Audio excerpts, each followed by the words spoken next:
mais uma live que está começando agora pelo nosso canal aqui no Instagram. Já vi que a Carla Tiepo já entrou aqui comigo, maravilhosa, estou com muitas saudades, falávamos bastante na época do bem-estar, há muito tempo que eu não converso com ela, acho que ela vai trazer muitas reflexões importantes aqui para a gente sobre esse nosso tema, gerenciamento das nossas emoções e mudança de comportamento.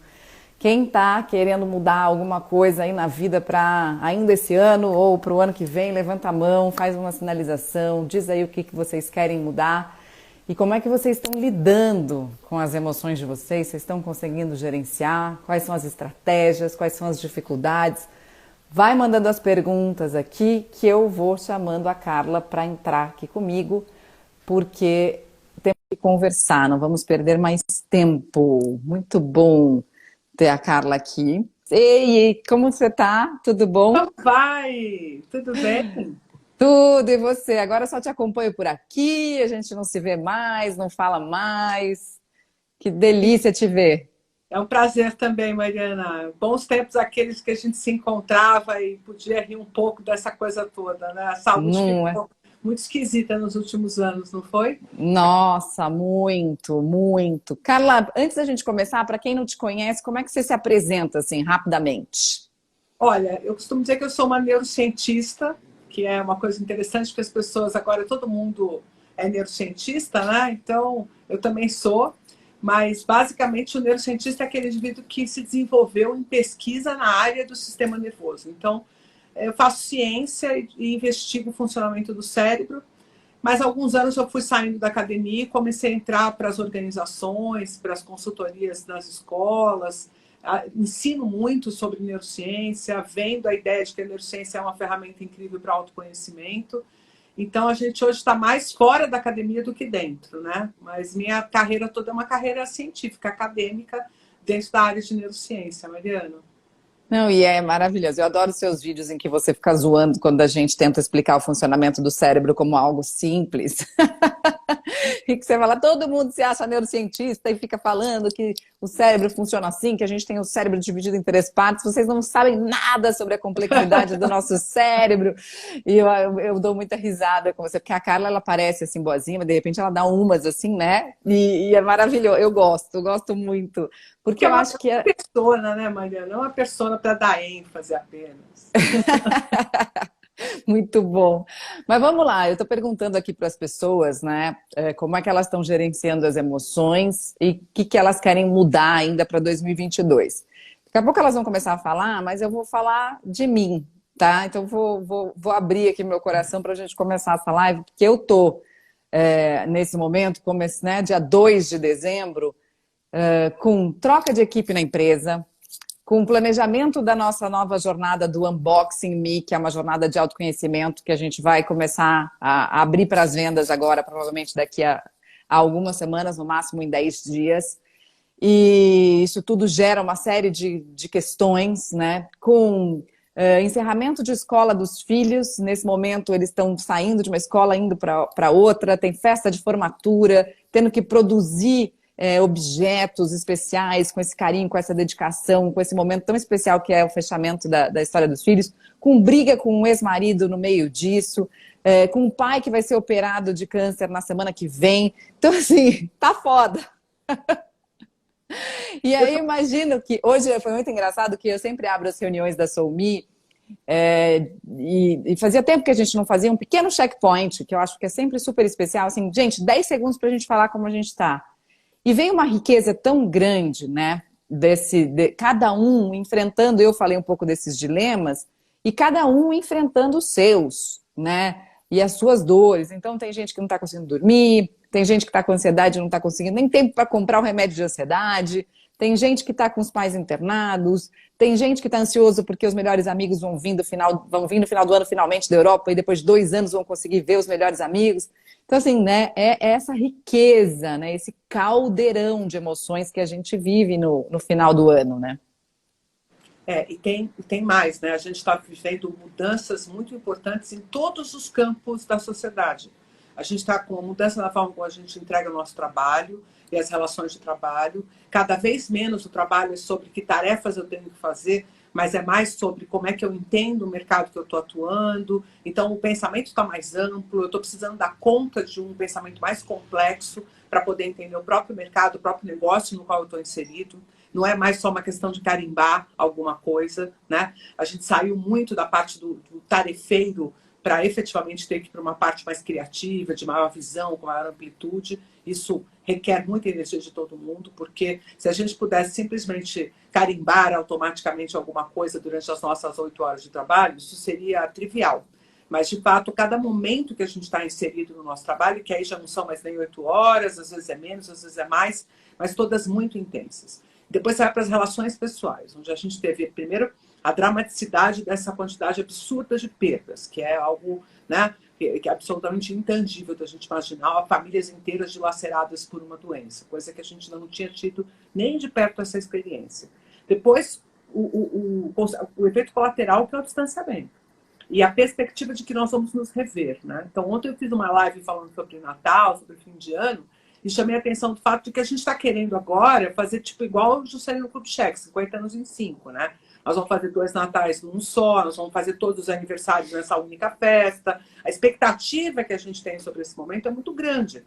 E aí, toda vez que você nutre expectativas, você tem essa esperança de que as coisas vão sair conforme você quer. E você quer tudo em grande estilo. Então, você está com essa coisa das crianças que estão encerrando o ciclo, que ficaram o ano todo com a escola meio descaracterizada na relação com as crianças. Então, vamos fazer um grande finale para poder coroar isso. Depois a gente tem uma grande festa. A gente não quer ir no low profile para nada, né? A gente está querendo sempre ir como se estivesse saindo com a escola de samba para poder efetivamente fazer valer esse momento. E ainda com a sensação de que pode ser que tudo vire água, porque tem uma variante.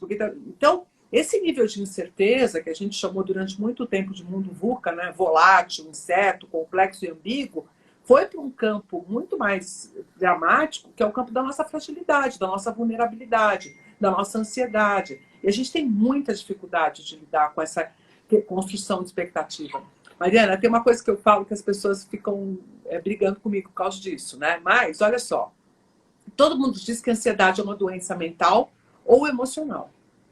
Mas pensa comigo, quem é que fica construindo cenários o tempo inteiro de possibilidades? Não são as suas emoções. O papel das suas emoções é validar, dar a valência sobre o que está acontecendo. Isso pode estar acontecendo no seu campo presente, no aqui e agora. Então, aqui nesse momento, eu estou atribuindo uma valência desse reencontro, de ver você de novo. A gente teve bons momentos, demos muita risada juntos quando a gente teve a oportunidade de interagir. Mas eu também estou pensando aqui, pô, eu vou sair daqui, vou fazer o quê, tal. Então, tem várias existências de Carla coexistindo agora, e para cada uma delas, meu sistema emocional só está atribuindo o valor delas. Mas quem constrói esse pensamento recorrente de construção de cenários não é o meu sistema emocional. É justamente aquele sistema que todo mundo acha que é o máximo, mas é que é o sistema racional, que tem a capacidade de construir relações de causa e consequência. Então, quem mais se afeta com o tempo de vulnerabilidade e de incerteza é o seu sistema racional e não o emocional. Quem mais sofre é justamente a sua racionalidade que não está conseguindo construir um cenário futuro minimamente confiável. Aí a emoção, a cada momento, está sendo jogada para um canto. Ah, a festa de Natal foi incrível, deu tudo certo. Ai, que alegria. Ah, mas aí o pessoal não veio por causa da pandemia. Ai, que tristeza. Essa vulnerabilidade, esse sobe e desce, é por conta desses cenários múltiplos que a gente constrói. Então, o primeiro caminho, né, que ajuda bastante, é ter em conta de que esses cenários que nós estamos construindo, eles estão servindo para tentar apaziguar a nossa ansiedade de prever o futuro. E não efetivamente como que a gente lida emocionalmente com a nossa vida, né? Muito interessante isso, né? Porque na verdade é isso, racionalmente a gente fica tentando construir cenários nesse chão absolutamente movediço que a gente está agora, né? E a partir dessa tentativa racional de imaginação, há uma flutuação das nossas emoções tentando acompanhar, né, essa instabilidade toda. E aí, obviamente, a gente detecta isso como uma montanha-russa de emoções, né? De fato, mas quem está provocando a montanha-russa é a nossa incerteza desse pensamento, que é o tempo inteiro, que é acelerado. Tal. Então, sabe, eu costumo dizer assim, quando você sabe exatamente quem é o seu inimigo dentro de você, fica mais fácil você articular com que armas. Então, quando a gente fala em tempo presente, atenção plena, mindfulness, nós não estamos acalmando a emocionalidade. Na verdade, nós estamos acalmando essa nossa construção do cenário. A emoção ficar calma é reflexo disso. É uma consequência de eu ter conseguido diminuir a quantidade de cenários futuros que eu quero dar conta. Porque eu fico construindo esses cenários para saber como eu, Carla, vou reagir em cada um deles. Como se fosse impossível eu simplesmente confiar no meu instinto, no meu fluxo, no meu comportamento, em quem eu sou. Quer dizer, tem muito a ver com síndrome do impostor, com baixa autoestima, com baixo autoconhecimento. Porque se eu pudesse me lançar livre e solta para qualquer cenário futuro e me desafiasse a descobrir qual era o melhor comportamento em cada um deles, quem sabe eu ficaria menos ansioso. É justamente essa necessidade de não só eu preciso saber qual é o cenário futuro, como eu também preciso me comportar da melhor forma possível nesse cenário futuro. Então não é só sobre o que vai acontecer, mas é sobre quem serei eu, Carla, neste futuro que vai acontecer para que eu performe lindamente. E É muito essa legal você estar falando isso, porque eu estou lembrando de duas coisas que aconteceram. Uma palestra que eu fui dar numa empresa essa semana, e quando eu estava tendo o call, né, para combinar essa palestra, uma das pessoas do call falou assim, cara, não dá, porque assim, a gente fazia planejamento anual, a gente fazia planejamento bianual, agora a gente não consegue fazer o planejamento nem para a semana seguinte. Pô, eu tava toda esquematizada, e aí de repente entra um novo planejamento para a semana que vem, danou-se todos os meus planos, né? Então é um pouco isso, assim, de que a gente achava, porque também não dava para fazer planejamento anual nem bianual, né? Mas a gente tinha uma sensação de controle que foi arrancada da gente. E eu estou vivendo isso também dentro da empresa, assim, outro dia a gente estava tentando fazer uma reconfiguração de projeto, de cronograma, de postagem, de tudo isso, e aí as pessoas começaram a ficar ansiosas, não, mas e aquilo que eu estou fazendo, não sei o que, não sei o que. Gente, agora, neste momento, a gente está na reunião de planejar. Depois, então vamos estar na reunião de planejar, depois sobre a execução, a gente vai entrar num outro flow, né? Mas as pessoas, elas já começam a antecipar o que vai acontecer depois daquilo, elas não conseguem ficar ali, né? É muito doido. Porque a incerteza de como que eu vou colocar isso em prática é insustentável para uma sociedade que quer controlar tudo. Então, essa nossa sensação de excesso de controle, veja, as pessoas falam, excesso de informação é o problema, tal. É excesso de controle. E aí, Mariana, triste dizer isso, mas de alguma forma foi a própria psicologia, foi o próprio processo de autoajuda e de autoconhecimento que colocou um pouco esse peso. De que você tem que fazer isso, aquilo outro, conseguir isso, ser aquele, ter essa performance, fazer mindfulness, não se deixar ficar ansioso. Tem uma lista de tem-ques. Tem ques para liderança, tem ques para empreender, tem ques para ser criativo. Todo mundo tem a lista. E olha, as pessoas buscam isso. A coisa mais comum do mundo nos meus cursos, nas minhas interações, é as pessoas querem os 10 passos. Elas querem que você diga para elas qual que é o roteiro para alcançar o objetivo que elas estão, porque elas realmente querem confiar. Bom, vi lá a Carla, me parece que ela mais ou menos sabe do balacobaco. Então, se ela me disser que eu respiro, que eu durmo, que eu como, que eu faço atividade física e eu vou ficar bem, eu vou investir nisso. Eu não vou construir aqui comigo um roteiro meu, da minha percepção e da minha intuição, que me faça sentir bem, que é na base da experiência, né, Mariana? Vou para o meio do mato, olha como eu estou bem aqui no meio do mato, eu devia vir mais vezes para o meio do mato. Não é a experiência da Carla no meio do mato que interessa, né? É a minha experiência, porque tem gente que entra no meio do mato, fica com tanto medo de cobra que não consegue nem ver o verdinho. Então não vai para o mato, certo? Sai do mato, vai para outro lugar. E aí, eu, por exemplo, eu não faço mindfulness. Porque como que o maneiro cientista não faz mindfulness? Mas eu ando de moto, entendeu? E pilotar moto numa estrada é a coisa mais mindfulness que alguém poderia fazer. Porque você tem que ficar 100% do tempo conectado com o que você está fazendo. E aí, quando eu termino essa tarefa, que eu chego em algum lugar, eu tô leve. E parece que é por causa do vento. Não, mas é porque eu me desconectei do celular. Eu não atendi celular por 1 hora e pouco. Eu não vi mensagem 1 hora e pouco. Eu estive comigo 1 hora e pouco. Absolutamente focada no meu corpo, no meu equilíbrio, na velocidade, no vento, na paisagem. Isso é para mim. Mas eu morro de medo de andar de moto. Então não ande de moto, não é? É tão simples. Não ande de moto. Vai fazer outra coisa. Mas encontrar este lugar onde você consegue apaziguar essas vozes internas que deixam a sua emoção completamente enlouquecida. O sistema emocional ele foi feito para captar experiências do passado, dar uma valência, dizer, ó, quando acontece tal coisa, quando aparece essa cena, quando aparece fulano, com essa expressão facial, essa cor, esse cheiro, são ameaçadores. E essas aqui, ó, são oportunidades. O sistema emocional faz isso. Então ele tá, ó, pintou oportunidade, vou me engajar aqui. Ah, pintou ameaça, vou fugir daqui. E ele vai fazendo isso, qualificando, inclusive comparando. Às vezes ele escolhe uma ameaça porque é menos ameaçadora do que outra ameaça, né? Você pensa, por exemplo, nas mulheres que acabam se engajando em relacionamentos abusivos. Essa é uma história psicológica complexa. Mas ela tem uma ameaça da solidão, da menos-valia social, de não conseguir se virar como mulher sozinha. E a outra ameaça é um homem que às vezes bate, às vezes assopra.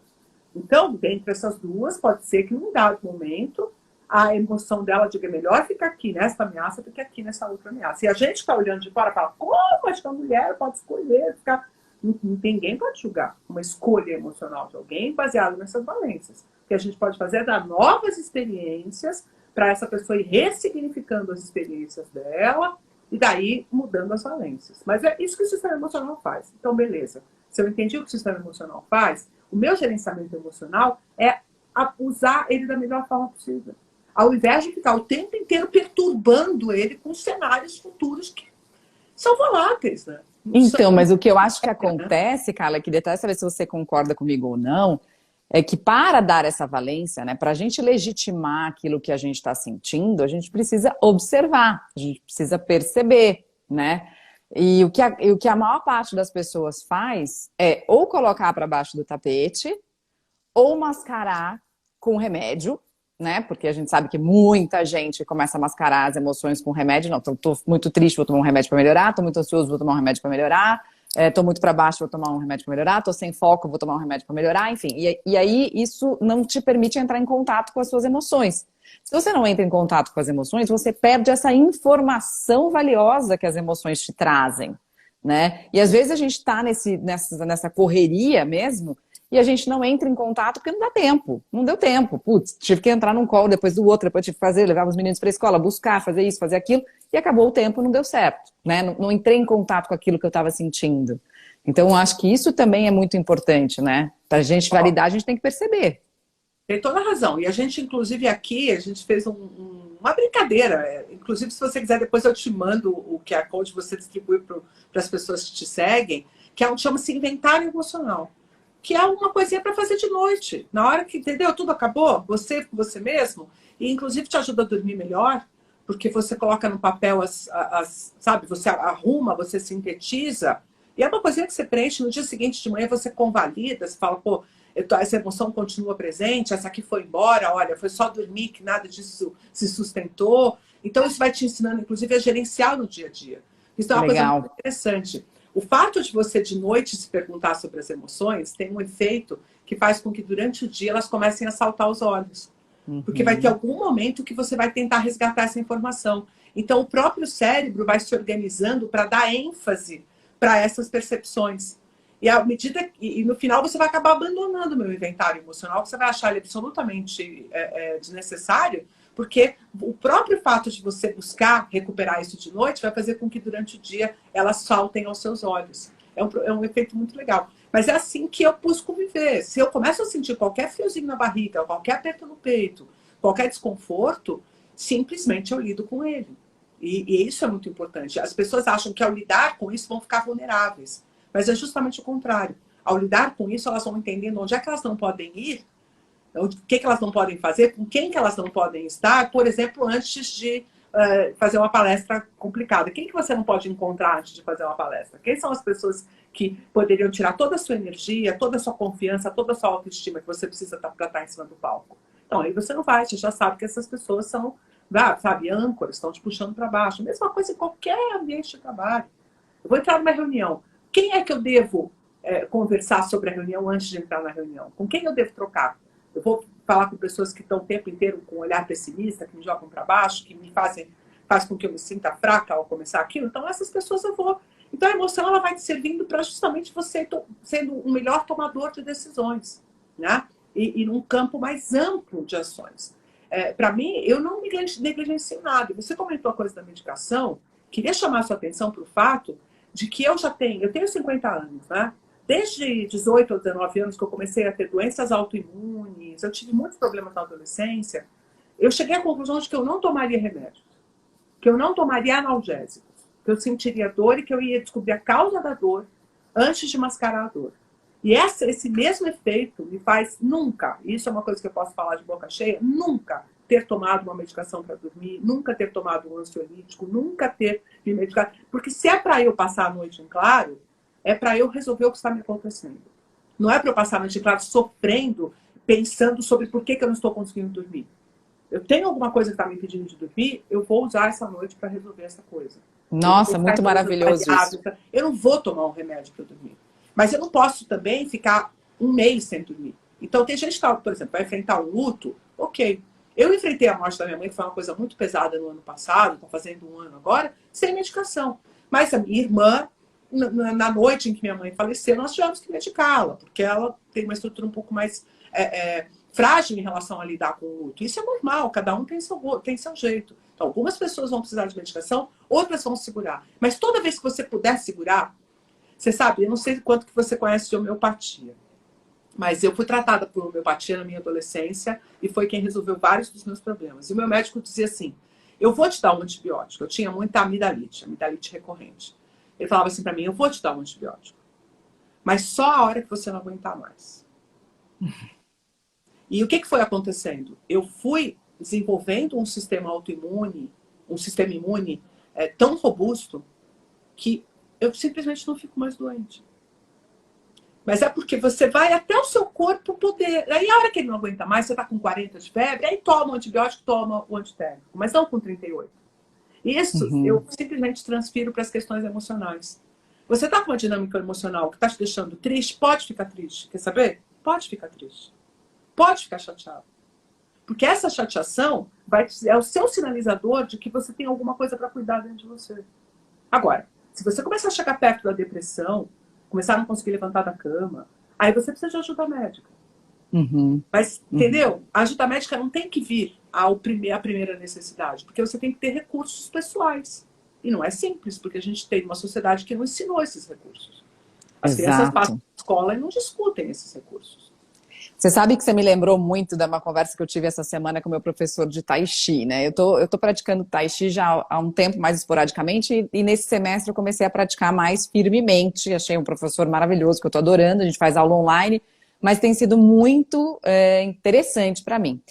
E tem uma meditação no Tai Chi, que é uma meditação que os chineses chamam de uma meditação que destrói seu ego. É muito simples a meditação. Você fica num mini agachamento, então você fica de pé com os joelhos semiflexionados, o peso mais no calcanhar, e você coloca os seus braços assim relaxados, com o cotovelo apontado para baixo, como se você estivesse segurando uma bola pequena entre as mãos.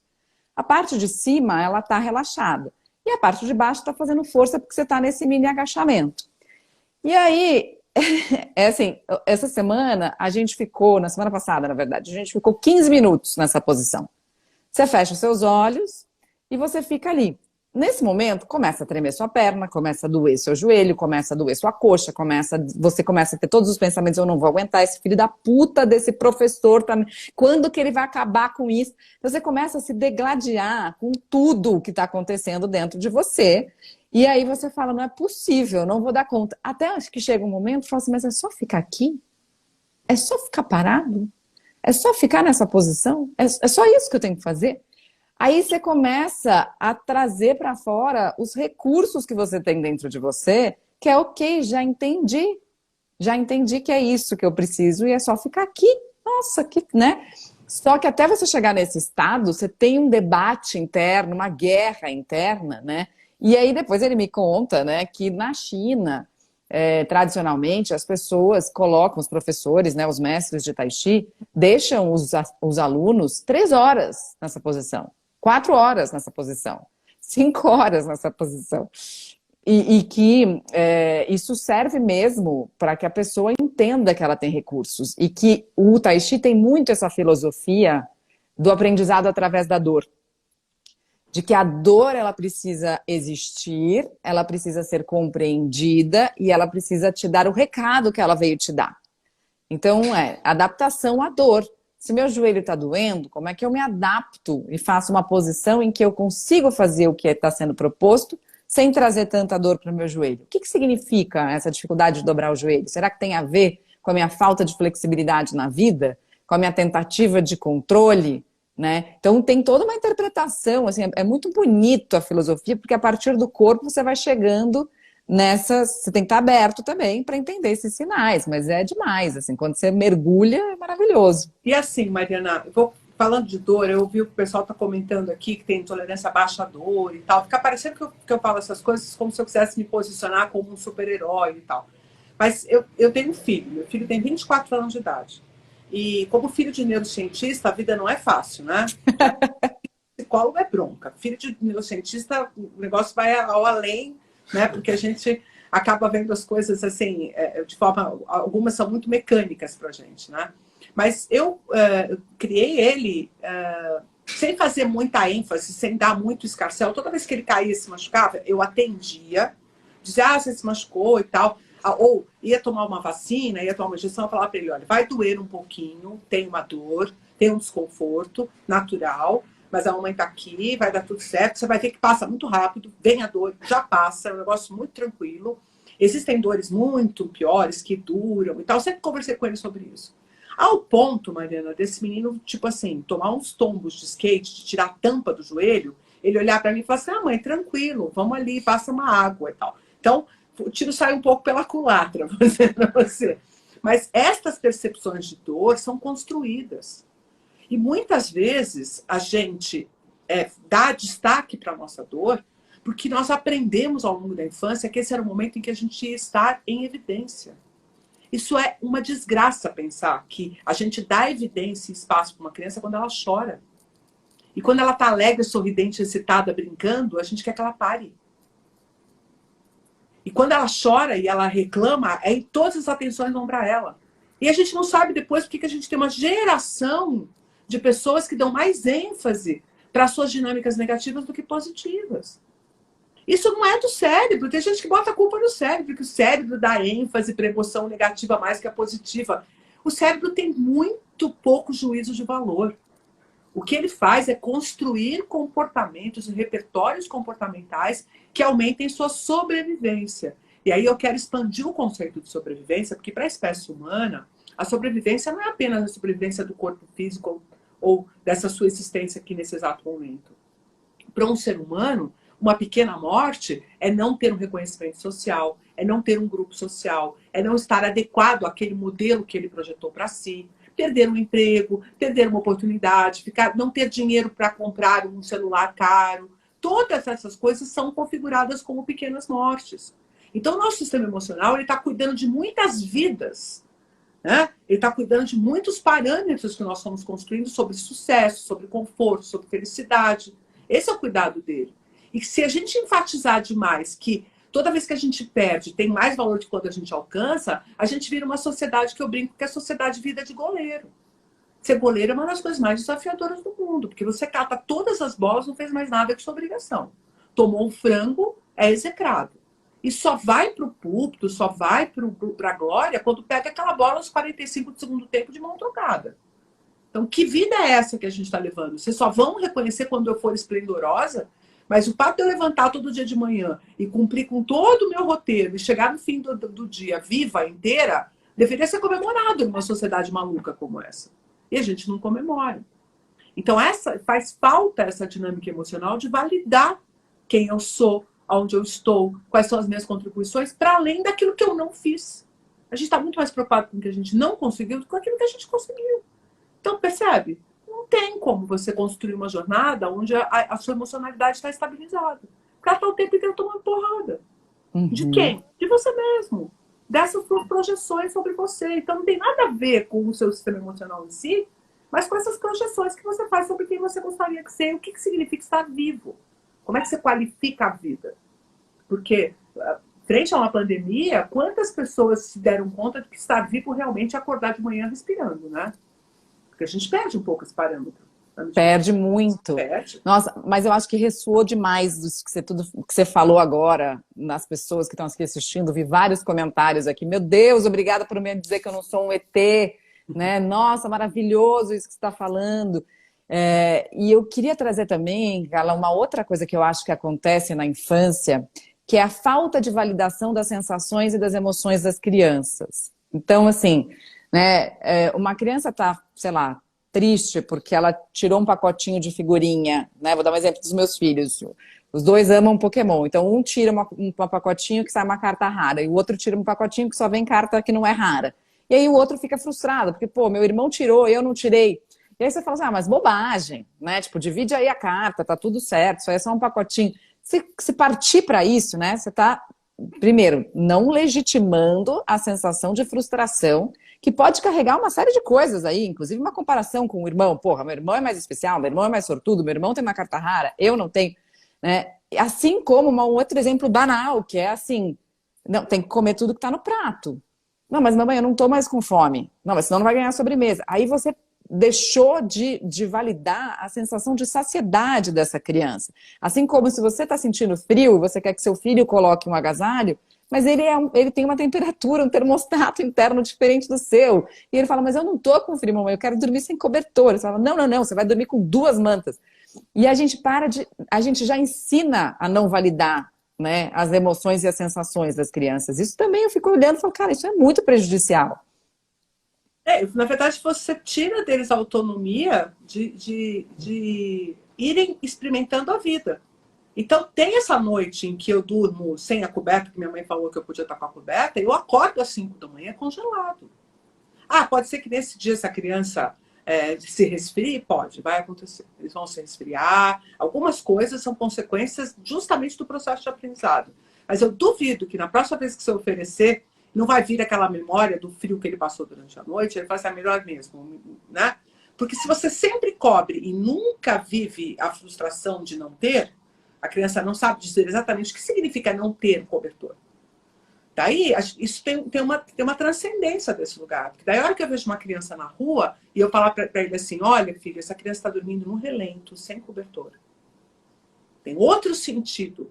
Porque se eu não sei qual é a experiência de passar frio na minha cama, eu estou dentro de 4 paredes e tal, e a única coisa que foi que eu neguei o cobertor que minha mãe queria me dar, imagina quem não tem esse recurso. Aí eu começo a criar outra visão de mundo, inclusive sobre os privilégios, inclusive sobre quem eu sou. Então, isso tem a ver com educação socioemocional.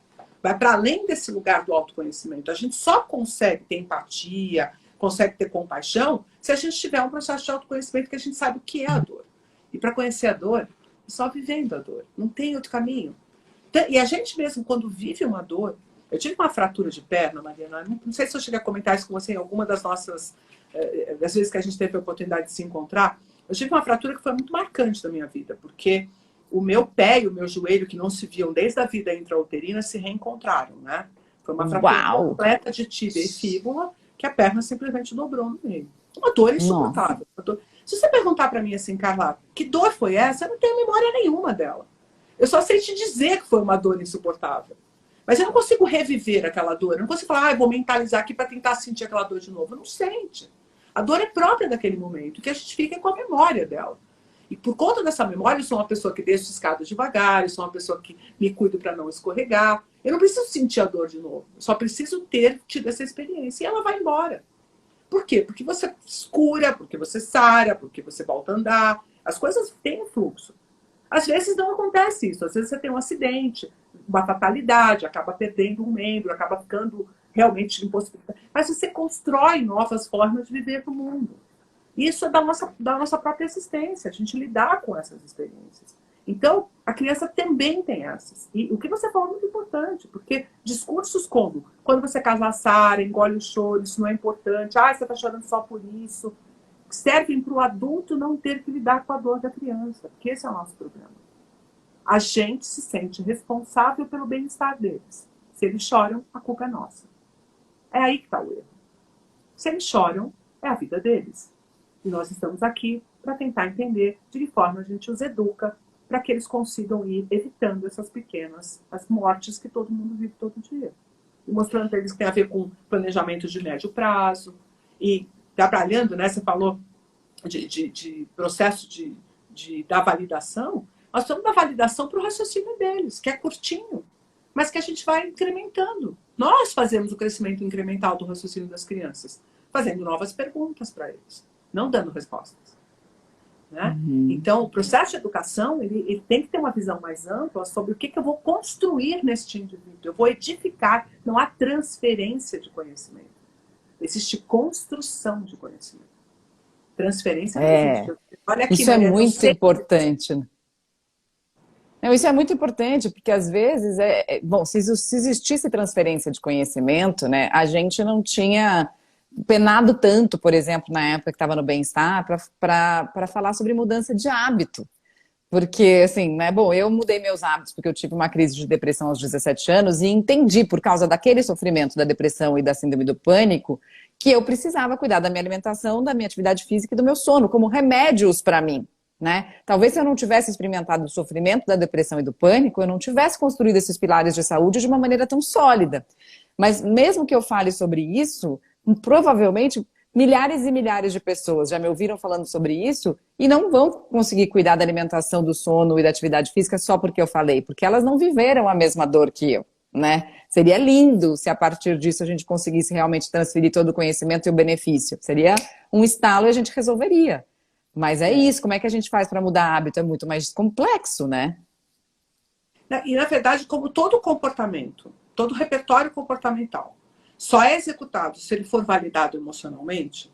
Então, mesmo que você projete uma mudança de hábito, ele só vai ocorrer se houver uma validação emocional. O fato da gente conhecer pouco as nossas emoções e gerenciá-las mal, tira a principal ferramenta de mudança de hábito que a gente tem, que é a nossa emocionalidade. Acabou que a gente usa apenas as valências negativas. E as valências positivas são criadas feito bicho solto. Então, por exemplo, eu vou na academia. Quantas pessoas não publicam nos seus Instagrams ou nos seus Twitter uma frase do tipo "tá pago"? Você para pensar exatamente o que significa esse "tá pago" do ponto de vista emocional? É alívio? Então tá errado. Se é um "tá pago" de comemoração, que eu sou o máximo, um "tá pago" que bate no peito e fala "tá pago porque eu sou foda", desculpa o termo, isso é uma coisa. Agora, o "tá pago" de alívio, o que é? Me livrei, acabou, por hoje já era. O que seu cérebro vai interpretar de uma conversa dessa? Ele vai olhar e falar assim: você não gosta de vir aqui? Pô, achei que você gostava, então a gente não vem mais, pode ficar sossegado. Não vou te trazer essa experiência que para você comemora quando você se livra dela. Um sacrifício, né? A interpretação é do sacrifício, né? Então, estamos fora. A gente vai fazer qualquer coisa para fugir dele. Então, amanhã de manhã, quando você acordar, se tiver uma chuvinha lá fora, a gente já vai olhar para essa chuvinha e falar: ai, olha, tá vendo? Chovendo. E eu ia de moto para academia, agora já não vou. Vou ter que ir a pé. Ah, melhor deixa, então. Vou amanhã. Aí você não sabe por que esses pensamentos ocorrem, mas eles ocorrem porque o seu sistema emocional está construindo hipóteses para que você se livre daquela emocionalidade que você não quer. Então, a gente vai trabalhar muito com a emoção de valência negativa e vai ser difícil você sustentar. Você sabe disso. As pessoas se comprometem com a dieta ou com a mudança, por exemplo, de alimentação, quando elas estão com dor, quando elas estão com um sobrepeso que já está insuportável. Aí ela começa a emagrecer, começa a se sentir bem, o que ela faz? Volta a comer. Então, o efeito sanfona é justamente uma instabilidade emocional. O que eu preciso fazer para manter aquilo? Então, você se lembra que a gente fez aquele episódio do Emagrecidamente, Mariana? Eu perdi 8 quilos ao vivo, com vocês me acompanhando. Foi uma experiência muito legal. Foi muito legal. O que eu demonstrava lá várias vezes era justamente a qualificação emocional das coisas. Então, eu fiz aquela corrida de 10K, que foi a primeira corrida que eu consegui correr 10K sem parar. No final não tinha alívio, no final tinha glória. Eu estava me sentindo uma Mulher Maravilha. E é assim que a gente precisa se sentir. Porque aí a gente quer viver aquela experiência de novo. Eu quero voltar naquele lugar. E a gente percebe claramente que as pessoas que mantêm os seus hábitos de atividade física ou a sua dieta estão validando emocionalmente de outra forma. Isso já está demonstrado. Eu estou escrevendo um livro sobre isso agora, inclusive. Que legal, que legal. Falando justamente sobre isso, sobre como o gerenciamento emocional é crucial para que você dê o valor correto para aquele comportamento novo que você está incorporando. Porque o comportamento velho, ele já tem valência emocional. Você pode se perguntar. Pode questionar, que você vai achar qual foi a emoção que validou aquela comida, que validou aquele sedentarismo.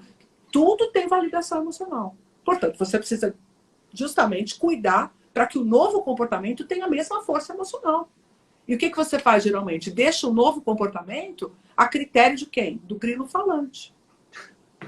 Sabe o grilo Agora falante é da muito história? louco, né? Porque Tem você tá que... falando tudo. Oi, desculpa, fala. Sabe essa história do grilo falante do Pinóquio, que vem a lista dos tenquês? É ele que cuida Aham. dos hábitos novos. Não há emoção. Então não vai dar certo. Uhum. Não, isso é muito, muito interessante, né? Porque a gente fala de mudança de hábito e a gente esquece que, na verdade, a gente tem a opção de um hábito ser consciente ou inconsciente e de transformar um hábito numa escolha. Só que para transformar um hábito numa escolha, a gente tem que, de fato, entender que a gente vai precisar validá-lo como uma escolha, né? E essa questão da alimentação, por exemplo, né, eu acho que é talvez a mais fácil da gente trazer como exemplo. A da atividade física também é boa, mas né, pizza ou salada, né? E quais são as emoções que validam uma coisa e outra? Né? Então, você aprendeu a vida inteira que salada é ruim, que a salada é chato, que as pessoas vão olhar para você com cara feia quando você come salada, que se você não comer pizza, você vai ficar de fora da turma, você não vai poder fazer a programação de domingo. Como é que você faz a história? Não estou falando que a gente precisa necessariamente escolher entre pizza e salada, dá para compor uma alimentação com as duas coisas. Mas eu estou pegando esse exemplo para a gente entender o quanto tem de emoção ali, o quanto você precisa entender que, pô, não, eu vou de salada, porque, putz, olha só, né? Minha pele está ficando mais bonita, a minha digestão é melhor, eu me sinto mais ânimo, eu fico mais produtiva, eu sinto que eu estou cuidando de mim, e cuidar de mim me traz uma sensação boa. Mas como é que a gente vai colocando isso no nosso dia a dia, né? Para quem não está nessa vibe, é difícil mesmo, né? Esse é o jogo. Eu parei de fumar por uma experiência que eu tive com o meu filho, né? Eu fumei dos 13 anos de idade até os 38. Então, era uma fumante inveterada e fumava bastante. Uhum. E eu parei de fumar para ter meu filho. Eu fiquei sem fumar durante a gestação e a lactação. E vou confessar para você, uma coisa que eu já confessei em outros fóruns, que eu torcia para ele parar de mamar no peito para eu poder voltar a fumar. Olha que loucura. Uau! Olha que Uhum. loucura.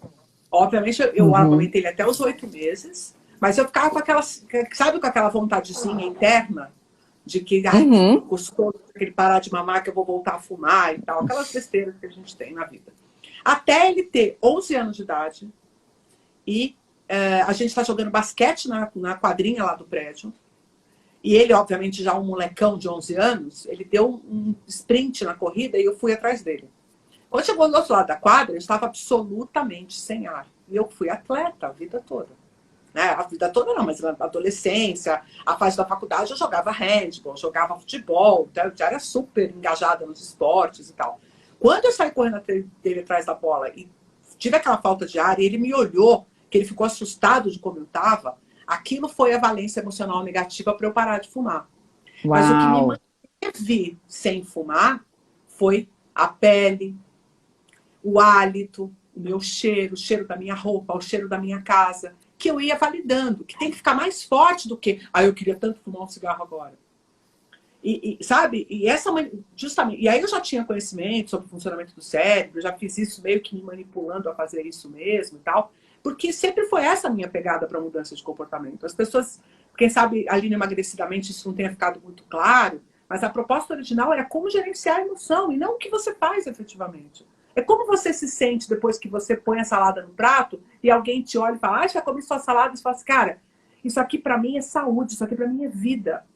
Eu até entendo a vida que você vê no doce, mas a hora que eu como esse brócolis aqui, eu sinto que eu estou cuidando de mim. E essa sensação é mais forte, mais ampla do que meu vício no açúcar. Então, e à medida que você vai se afastando do açúcar e do carboidrato, sem o peso emocional, você começa a não sentir tanta falta dele. E aí a transformação vem, um dia você se toca, que você já não gosta mais tanto de doce. Isso é uma coisa muito louca. Porque É fica muito parecendo que louco. você está amenizando, você está querendo contar uma história que não é real. Né? Tem aquele pessoal que fala assim, quem toma café sem açúcar se acha. Cara, chega uma hora que o café sem açúcar é mais gostoso do que o café com açúcar, acredite se quiser. Só que essa O é uma coisa Fernando que para Rocha me quem está enchia no meio muito do com essa vício, história do né? café sem açúcar. Não, e quem está no Ele me meio do enchia vício, muito. quem ainda está dependendo do açúcar, tem dificuldade de entender, né, Mariana? Que é possível não pôr Muita. açúcar no café. Muita. Então, mas eu queria entender do ponto de vista do nosso cérebro, porque tudo isso requer a nossa atenção, né, naquele momento, para validação das nossas emoções, e isso requer escolha, né? E eu tendo a achar, né, eu estava fazendo essa reflexão, voltando um pouquinho para a história da infância, porque outro dia eu fiz uma reflexão assim, cara, o que eu escolhia quando eu era criança? Eu não escolhia a hora que eu ia dormir, eu não escolhia a hora que eu acordava, porque dependia da hora que eu dormia. Eu não escolhia o que tinha de comida no meu prato, porque alguém fazia o prato para mim. Muitas vezes eu não escolhia nem a roupa que eu vestia, porque alguém comprava para mim. Talvez o máximo que eu conseguisse escolher era a minha brincadeira favorita, o que eu queria fazer ali para brincar naquele momento. Então, sobrava muito tempo e muita energia para estar concentrada no agora, né? E agora, hoje, né, no presente, a quantidade de escolhas que a gente tem que fazer, desde a série que a gente vai assistir no Netflix, do shampoo que a gente vai comprar na prateleira do supermercado, do tipo de ferramenta de streaming que a gente vai usar, né, para fazer os nossos calls, enfim, tudo. E aí a gente se sobrecarrega também, né? Eu queria entender do ponto de vista do nosso cérebro o quanto escolher cansa. Não é uma questão de cansaço, mas é que você, para poder fazer escolhas, você tem que efetivamente colocar a serviço de um processo mais complexo todas as variáveis que estão envolvidas. E a gente nunca tem a capacidade de processar tudo isso. Então, a gente acaba usando o que a gente chama de heurísticas, né, que são ferramentas de tomada de decisão que perdem, filtram muitas das opções. E esse filtro, originalmente, já tem a ver com a forma como você lida emocionalmente com as coisas. Então, você já aplica filtros emocionais mesmo sem perceber. E esse é o problema, Má. O problema não é que a emoção ela não vai largar a mão e falar assim, então se vira, já que você não quer me dar atenção, você se vira com seus problemas. Não, ela continua trabalhando. Só que ela trabalha no nível do inconsciente. Então, o truque é você justamente construir conexões entre este sistema de construção de cenários futuros, que é o seu sistema racional, com o seu sistema emocional. E fazer eles dialogarem no campo da consciência, que isso é o que ninguém faz. O que é dialogar no campo da consciência? É tirar esse diálogo que já existe do backstage, do off, e trazer para o campo do que está acontecendo agora. Só que o que você faz? Você está o tempo inteiro gerenciando cenários futuros e deixa o seu presente para o inconsciente resolver. Isso não é trivial. Isso causa consequências super desastrosas. Então, se você tivesse conectado com o tempo presente, você estaria monitorando quais são as forças que estão imperando na sua decisão do aqui e agora. E não só do que vem pelo futuro. Então, vamos ver um problema de cada vez? Larga a mão desse multitasking. Não dá para responder o WhatsApp enquanto está numa reunião, porque você não faz nenhuma das duas coisas com qualidade. E à medida que você começa a implementar isso, você vai falar assim, mas eu não tenho tempo, cara. Então, a questão é que o seu tempo está esvaindo. Você tem um péssimo uso do tempo, por quê? Porque você está o tempo inteiro no futuro. Então, o que você precisa resolver no tempo presente acaba sendo resolvido com baixa qualidade, o que te traz retrabalho, reanálise, te coloca em vulnerabilidade, causa consequências sobre isso. E aí você tem que lidar com tudo que você não cuidou porque você não estava focado no tempo presente. Né? É muito importante, né, que nós duas estamos aqui, que a gente faça a melhor entrega possível para quem está nos assistindo. Mas se você está aqui agora pensando em como é que isso vai, se nós vamos divulgar em outro canal, se a gente vai... Você já perdeu a qualidade dessa produção e você não consegue faturar o que você poderia com isso aqui no futuro. Totalmente. Então, aqui é aqui. E o futuro é depois, é amanhã, é daqui uma hora, é daqui meia hora, que a coisa virá. Ela vai acontecer. Sabe qual foi a imagem que me... O tempo é impiedoso. Sabe qual foi a imagem que me veio quando você falou sobre isso? Assim, imagina o nosso palco da vida. Aí estamos nós duas agora em cena nesse palco da vida. Se a gente está trabalhando tudo isso de maneira... Tá passando o trabalho para o nosso inconsciente, não para o consciente, nas coxias, né, atrás das cortinas do nosso palco da vida, estão lá as nossas emoções querendo validar ou não validar. Não, mas a Carla não, mas olha só o que eu estou falando, não, mas eu tenho que pensar. E aí tá todo mundo ali no backstage, mas aquela informação não chega à cena. Então, a nossa cena ela vai continuar bamba, porque ela não tem todos os participantes da cena, né? Então, eu estou entendendo aqui que a gente tem que trazer quem está na coxia, né? Essas nossas vozes emocionais, validar, planejamento racional, todo mundo para a cena, para que a gente possa mudar a vida. Né, o teatro, né, a peça, aquilo que vai acontecer ali. Mais ou menos isso? Então, Maria, aí é legal que a gente pense que tem que deixar um pouco num flow mais intuitivo, sabe? Porque a gente confia pouco naquilo que a gente é. Isso tem muito a ver com a tal da síndrome do impostor. Então, qual tem sido a solução para a síndrome do impostor? Controle. E a solução para a síndrome do impostor é confiança, não é controle. Quando a gente resolve a síndrome do impostor com controle, qual é o resultado disso? A gente tem uma hiperdemanda. A gente fica ainda mais ansioso, mais confuso. E a solução que seria confiança, que é assim, eu vou entregar tudo que eu tenho. Esse é o meu melhor, é o meu tudo. E aí, para isso, eu preciso de um ambiente com segurança psicológica, eu preciso de um ambiente que é tolerante ao erro. Isso a gente ensina para a criança de pequeno, vamos voltar na criança. A criança tem que ter um exercício de saber que ela se aprimora, que ela não nasce pronta. Porque quando a gente não vive isso lá na infância, a gente acha que como adulto a gente tem que estar pronto. Então a síndrome do impostor fala mais sobre a quem eu acho que eu deveria ser e não sobre o que as pessoas esperam de mim efetivamente.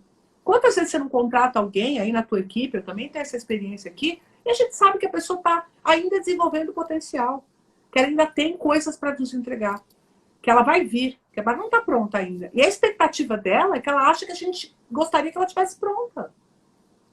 Então, falar sobre isso é muito importante. Mas, cara, eu sei que você ainda não tem competência para fazer tudo isso que eu estou te falando. Eu só acredito que você terá. E eu estou aqui para te apoiar. Então, você vai errar, você vai aprender. Tal. Imagina isso para a vida. Não, a gente aumentou demais a competitividade e aí todo mundo acha que mesmo que não esteja pronto, tem que dizer que está. Não tem como segurar a peteca numa condição dessa. Né? Cara, é maravilhoso isso, né? Você sabe que outro dia meu filhinho de 5 anos, o João, virou pra mim e falou assim: mamãe, quando que a gente aprende tudo?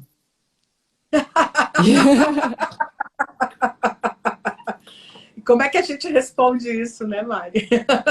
E aí eu falei assim, nunca. E essa é a beleza da vida, João. A gente está sempre aprendendo, a gente está aqui para aprender. Imagina quem é que me ensina muito no dia a dia. Aí ele olhou para minha cara assim, eu?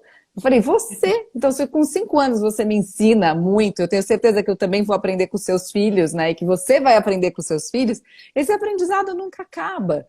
Então, eu não sei tudo, né? E nunca vou saber, assim como você também nunca vai saber tudo. E essa é a grande beleza da vida, a gente está sempre querendo aprender. E tem uma pergunta aqui, Carla, que eu acho que é muito importante a gente falar sobre ela, a gente já está chegando no final, mas que às vezes a gente acha que alguns conceitos são super fáceis das pessoas entenderem e não são. A pessoa está perguntando assim, como é que a gente faz essa validação emocional? Como é que a gente valida as emoções? Bom, a primeira coisa é ter a consciência focada no seu sistema emocional. Então, você precisa ter uma coisa que a gente chama de propriocepção visceral.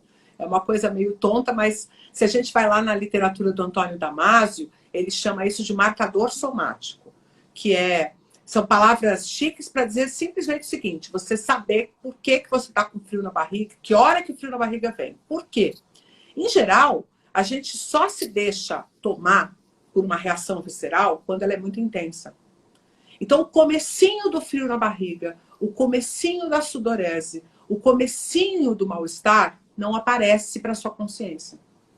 E esse comecinho que me indica onde foi que teve o turning point, onde foi que a chave virou. Onde foi que estava tudo bem e que agora já não está mais tudo bem. É justamente essa detecção. Então, estar conectado com a sua visceralidade te conta coisas que você, em geral, ia ser o último a saber. Que é importante que você saiba logo o que está rolando para você poder fazer uma relação de causa e consequência entre os eventos. Porque o nosso cérebro funciona assim, ele vai correlacionando coisas. Então, ok, eu comecei a me sentir mal quando chegou fulano de tal. Ao invés de eu falar assim, fulano de tal é um horror na minha vida porque ele me faz eu me sentir mal, a próxima pergunta é, o que fulano de tal significa para mim? Para eu validar este encontro dessa forma. Então, puxa para você. Para de culpar o outro, dizer que o outro faz isso com você, dizer que as coisas, que a vida, que a sociedade, tudo isso é verdade. Mas a única coisa que a gente pode fazer é resolver o nosso comportamento diante disso tudo e confiar que nesse nosso comportamento a gente também consiga mudar os outros. Né? Que o jeito que eu chego para essa conversa passa você ter um comportamento comigo diferente daquilo que você poderia ter se eu chegasse de forma impositiva, a dona da verdade, né? Então, eu também sei, neste meu relacionamento, construir a melhor Mariana para mim. Isso está no meu radar. Se eu tive sucesso ou não, isso é uma outra questão. Mas isso está no meu radar. Então, isso me faz ficar mais conectado a você, mais conectado a mim, mais às suas expressões faciais, menos no meu ego, né? Se eu estou nessa live aqui com você o tempo inteiro olhando para a minha imagem, eu estou no jogo errado. Eu tenho que olhar para a sua, né? E a gente vê isso nas plataformas hoje de stream. A gente tem falado muito nas empresas sobre o fato de no Zoom, ou no Teams, ou nas plataformas do Google Meet, as pessoas se olharem muito. Muito. Elas estão mais se olhando do que olhando para os outros. Então, como é que a gente vai dizer onde é que está o nosso foco? O foco, veja, você é resultado daquilo que eu sou. Aqui agora. Parte da sua manifestação tem a ver comigo. Então, quando eu leio a sua expressão facial, eu estou recebendo indicativos sobre a minha própria vivência emocional. Percebe? Totalmente. Então, você é fonte de informação sobre a minha emoção. Sobre como eu estou expressando quem eu sou aqui agora. Então, é dados. Um monte de dados que a gente está negligenciando. O dado da relação com o outro, o dado de você com você mesmo, seu frio na barriga, seu aperto no peito. Não dá. As pessoas falam assim, tá com medo? Vai com medo mesmo. Ok. Mas não negligencie o medo. Saiba que você está com medo. Esse é um ponto importante. Porque eu não estou falando esquece o medo. Eu estou falando vai com o medo. Então, dá a mão pro medo. E para ir com medo, eu primeiro preciso... para ir com medo, eu preciso reconhecer o medo, dar a mão pro medo, carregar o medo junto comigo, né? E isso que você falou, né? A dificuldade hoje, por exemplo, que eu enfrento de fazer palestras no online onde você não vê a cara de ninguém.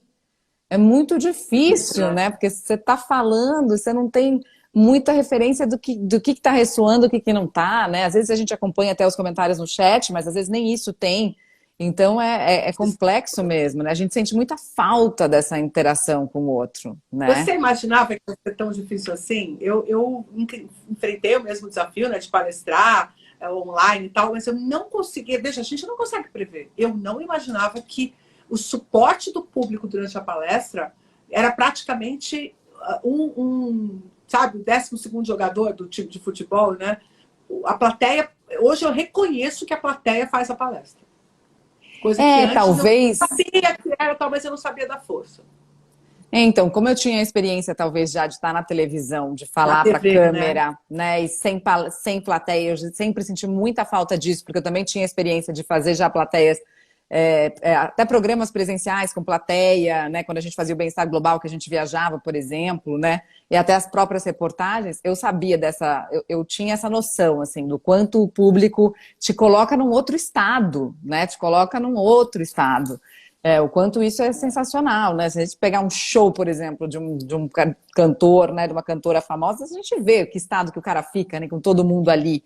O quanto os artistas estão sentindo falta disso, né? Mas eu acho que o que você falou sobre a história puxa, não seja o último a saber sobre as suas emoções, é tão maravilhoso, porque a gente vai tampando, né? Tipo, sente o incômodo, a gente não olha para ele, a gente não relaciona com o que está acontecendo ali, e de repente a gente explode.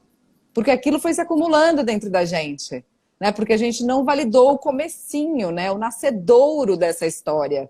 E eu acho que isso é uma chave absolutamente importante, né? E tem um outro aspecto que são os conflitos, as emoções conflituosas. Porque às vezes você está diante de uma oportunidade e você fica excitado com a oportunidade e acaba não dando vazão para a valência negativa. E daí você se joga. E como você não percebeu que existia ali um risco, você fica muito chateado quando dá errado. Porque você mesmo acelerou demais a sua escolha por conta da perspectiva de excitação que tinha naquela... A gente pensa, tô falando de paixão, tá? A narrativa da paixão é essa. Você olha para a pessoa, você negligencia tudo que tem ali, que tá na cara que vai dar ruim. Né? Vários sinais de que aquilo não vai dar certo. Mas pela promessa da oportunidade de estar se relacionando com a pessoa, de sair, de ter uns beijos, um carinho, um jantar, uma noite quente, você simplesmente despreza esses eventos.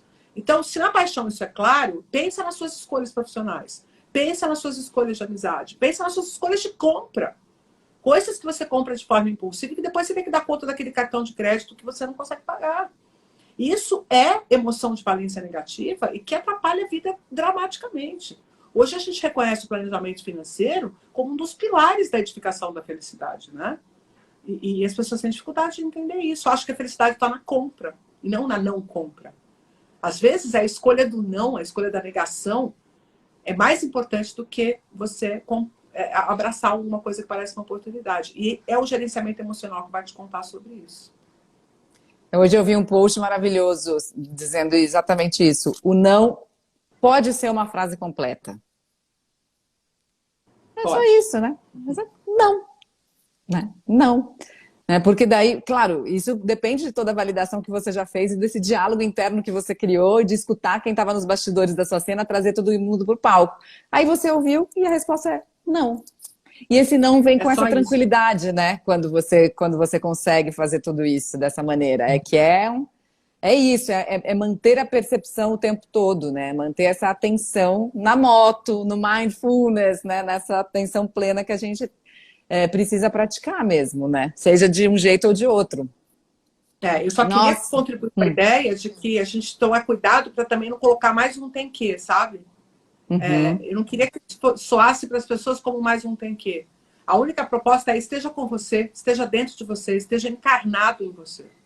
É só isso. Exista dentro de você. Não é um tem que, para você colocar mais um na sua lista.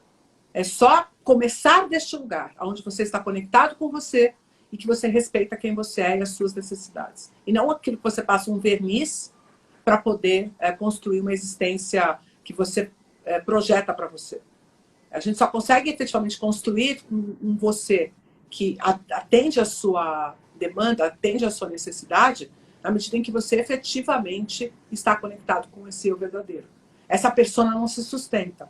Então, esse é o problema da persona. Ela até te ajuda na hora que você está no Instagram, na hora que você vai postar, que você comprou tal roupa, fez tal coisa, mas no dia a dia, lá de noite, na hora que você deita na cama sozinho, é com você que você vai ter que lidar. E esse você precisa estar muito mais robusto para dar conta de todas essas demandas. Então, é só a conexão mesmo. Não é um tem que de atenção, de foco, de controle. É a sua existência. Na verdade, é como se a gente tivesse que voltar um pouco para dentro da nossa natureza. O símbolo da nossa consultoria organizacional é um elefante com um homenzinho em cima. É o logo. E as pessoas se perguntam por quê? Porque o homenzinho que está em cima é a sua consciência. E ele só vai conseguir efetivamente chegar longe quando ele tiver a força de um elefante para levá-lo. E a força do elefante é a sua natureza. Então, a consciência usando da natureza para chegar onde quer chegar. Que lindo! Bom, eu sou suspeitíssima para falar sobre isso, porque a jornada de explorescência do unboxing, que a gente está preparando agora a nossa mais uma edição, né, de estar fazendo desde 2018, fala sobre só isso, basicamente, que é essa exploração da nossa verdadeira natureza e esse contato com a gente mesmo, que para mim também é a única saída, voltar-se para dentro, né, de dentro para o todo, porque senão não tem sentido, né? Primeiro tem que fazer sentido aqui dentro, para depois eu colocar alguma coisa no mundo, né? Trazer alguma coisa que faça sentido primeiro internamente. E tem várias pessoas aqui também que eu queria dar um oi, a Bel, a Betina, a Pati, enfim, várias pessoas que estão aqui que também já participaram de alguma maneira dessa experiência. E eu queria saber quando é que vai ficar pronto o seu livro. Bom, eu tenho um livro que eu gosto muito, tá aqui. Será que tá aqui? Tá aqui. Tá aqui. Ó, vou mostrar para você. Ele chama Uma Viagem pelo Cérebro, a Via Rápida para Entender Neurociência. É um livro acessível para qualquer público. Realmente é feito de forma romanceada, então tem informação técnica, mas apresentada de uma forma bem legal. Mas o mais legal, provavelmente em abril, que é o livro sobre mudança de comportamento, que me parece ser aonde eu estou colocando o valor mais importante daquilo que eu construí nesses 30 anos de estudo, Mariana. Eu estou muito empolgada com o resultado desse livro. Nossa, maravilhoso! E como isso é importante, né? Como a gente precisa dessas ferramentas de mudança de comportamento, porque é muito difícil mesmo. É muito difícil. Se tem algo que eu aprendi nessa experiência de mais de 10 anos trabalhando com saúde, é o quanto as pessoas penam para mudar comportamento e hábito. E acho que a gente entender esse mecanismo é fundamental para a gente conseguir fazer as mudanças que a gente quer. E eu queria depois o QR Code também do inventário emocional, que várias pessoas pediram aqui, que eu acho que vai ser legal para a gente postar aqui nos stories, para vocês começarem a fazer esse inventário emocional, começando a fazer essa validação das emoções, para a gente poder ter mais consciência e andar nesse palco da vida, trazendo quem está no bastidor, tirando do inconsciente, né, levando para a superfície, para a gente começar a navegar com mais fluidez esse mundo instável que a gente está vivendo. Eu adorei, eu acho que a gente tinha que marcar outra já em breve. Teve um monte de gente perguntando aqui do Nine Strangers, daquela série da Amazon Prime, do Tranquilium, querendo saber sua opinião. Depois eu vi que alguém comentou que você já tinha comentado em outro lugar. Enfim, tema não falta. Em breve, 2022, quando você estiver lançando o livro também, já me disponibilizo para fazer outra live para a gente divulgar aqui. E a gente vai se falando. Adorei muito. Obrigada. E para quem Não, você vai falar que a live vai ficar gravada para quem quiser compartilhar, porque eu acho que essa live é uma live de referência para as pessoas voltarem, reentenderem os conceitos, né? E pesquisarem, gravarem aqueles trechos importantes do que a Carla falou. Eu acho que faz muito, muito sentido. Muito bom. Fala. E eu queria colocar à disposição também todo o conteúdo que a gente tem no Instituto Conectomos, que o pessoal comentou, foi uma semana que nós fizemos no canal do YouTube do Instituto Conectomos, que tem várias falas, e a fala do Nine Strangers foi a Sibeli Sabino que fez, inclusive mostrando a base teórica do assessment que foi usado para montar a série. Então, tá um conteúdo especial, a gente manda depois o link para você, Mariana, para você assistir, e se você gostar, você divulga aí com o seu público, que tenho certeza que tem bastante conteúdo legal lá também. Oba, combinadíssimo. Tá bom. Um beijo. Bom dia para você. Obrigada a você. Beijão. Beijo grande.